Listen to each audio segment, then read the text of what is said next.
নাম মিতি, বয়স 19, বাবার নাম আব্দুল মান্নান, মায়ের নাম জবেদা খাতুন, বাসা শেরপুর সদর, থানা শেরপুর। আজকে 2026/4/26 তারিখ এই সংবাদ সম্মেলনটি আয়োজন করার মূল কারণ হচ্ছে আমার শ্বশুর বাড়ির প্রতিটি লোককে আমার গার্ডিয়ান হয়রানি ও মিথ্যা মামলায় ফাঁসিয়েছে। আমার শ্বশুর বাড়ির আর্থিক অবস্থা একটু খারাপ হওয়ায় আমার গার্ডিয়ান আমাদের বিয়েটি মেনে নিতে অস্বীকার করেন। আমরা 2024 সালের সেপ্টেম্বরের 4 তারিখ প্রেম করে বিয়ে করি। দেন হচ্ছে আমি আমার হাজব্যান্ডের কাছে মোট 4 বার আসি। প্রথমবার আসার পর আমার শ্বশুর আমার গার্ডিয়ানকে ফোন দিয়ে তাদেরকে পুরো ঘটনাটা বুঝিয়ে বলেন। দেন আমার গার্ডিয়ান আমাকে জোরপূর্বক নিয়ে যাওয়ার পর দ্বিতীয়বার যখন আমি আবার চলে আসি আমার হাজব্যান্ডের কাছে, আসার পর আমার শ্বশুর আবার আমার গার্ডিয়ানকে ফোন দিয়ে বলে যে যেহেতু মেয়েটা 2 বার এসেছে, আমরা একটা মীমাংসার মাধ্যমে আসি। দেন তারা বলে যে আমরা মীমাংসা করবো না, তারা আমাকে টেনে হিচড়ে নিয়ে যাওয়ার পর আমি আবার তৃতীয়বারের মতো আমার হাজব্যান্ডের কাছে এসে পড়ি। আসার পর একটা না 2 মাস সংসার করি আমার হাজব্যান্ডের সাথে। দেন সংসার করার পর তারা আমার হাজব্যান্ড এবং শ্বশুরের নামে ধর্ষণ, নারী নির্যাতন এবং অপহরণের মিথ্যা মামলা দেয়। মিথ্যা মামলা দেওয়ার পর আমাদের সবাইকে শেরপুর থানায় নিয়ে যাওয়া হয়। শেরপুর থানায় নিয়ে যাওয়ার পর তাদেরকে একটানা 17 দিন জেলে দেওয়া হয় এবং আমাকে থানার পুলিশ এবং আমার বাবা এরা সবাই আমাকে ভয় দেখিয়ে বলেছে যে তুমি যদি আমাদের কথা মতো আমার বাবার পক্ষে, মানে আমি যদি আমার বাবার পক্ষে না যাই, তারা আমার হাজব্যান্ড এবং আমার শ্বশুরের ক্ষতি করবে, তাদেরকে 5 বছরের জেল দিবে এবং হচ্ছে আমাকেও জেলে পাঠিয়ে দিবে।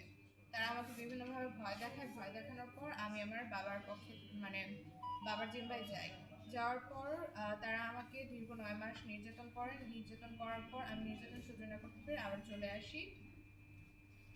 চলে আসার পর দেন যেহেতু আমার বিয়ে হয়েছে, আমি চলে আসছি, আমার সংসার করছিলাম। তারা আবার আমার বিয়ে ঠিক করে। বিয়ে ঠিক করার পর তারা আমাকে মানে দাবি করে যে আমি বলে নাবালিকা। আমি যদি নাবালিকাই হই তাহলে তারা আমার বিয়ে কীভাবে ঠিক করে? আমি অবশ্যই সাবালিকা, সেজন্য আমি বিয়ে করতে পেরেছি এবং আমার কাবিননামাও আছে। আমি দ্বিতীয়বার বিয়ে করবো না দেখে আমার হাজব্যান্ডের কাছে চলে আসি। আসার পর চতুর্থবার যখন আমার হাজব্যান্ড এবং আমার শ্বশুর হাজিরা দিতে যায়, তখন আমার হাজব্যান্ডকে আটক করা হয়। আটক করার পর একটানা 8 দিন জেলে রাখা হয়। সপ্তম দিনের দিন আমি কোর্টে গিয়ে জজের সামনে আমার জবানবন্দি দিয়ে আমার হাজব্যান্ডের জামিন করিয়ে আনার পর তারা এখন আবার নতুন করে মিথ্যা মামলা করছে যে তারা বলে আমাকে গুম করেছে। তারা আমাকে গুমও করেনি, আমি আমার নিজ ইচ্ছায় 4 বার করে এসেছি। অযথা তারা আমার শ্বশুরবাড়ির প্রত্যেকটা লোককে হয়রানি করাচ্ছে। এখন দেশবাসী ও সরকারের কাছে, সকলের কাছে আমার একটাই চাওয়া যে তারা যাতে আমাদেরকে সাহায্য করে এই হয়রানি মিথ্যা মামলা থেকে বের হতে।